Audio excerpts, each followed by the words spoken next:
आज नवीन वर्षाच्या हार्दिक शुभेच्छा सगळ्यांना।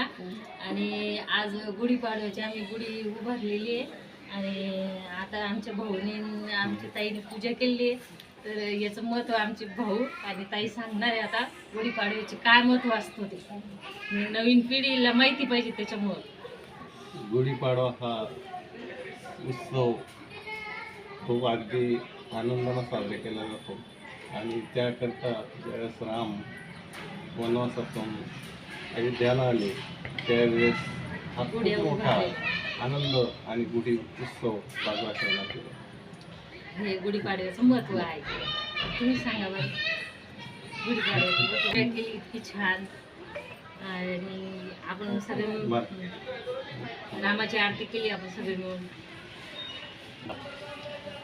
नवीन वर्षाचा चैत्र महिन्यातला नवीन वर्षाचा पहिला सण आजपासून नवीन वर्ष आणि हे आजपासून गुढीपाडव्यापासून आपण नवीन वर्ष साजरा करतो। आणि हे म्हणजे आतापासून हे झाडायला निसर्गाचं वेगळंच वातावरण बदलतो आणि झाडायला नवीन नवती सुरू होते। आता लिंबाचे आपण डबे लावलेले आहेत, त्याला आता बार आलेले ते आपण प्रसाद म्हणून सगळ्यांना वाटतो।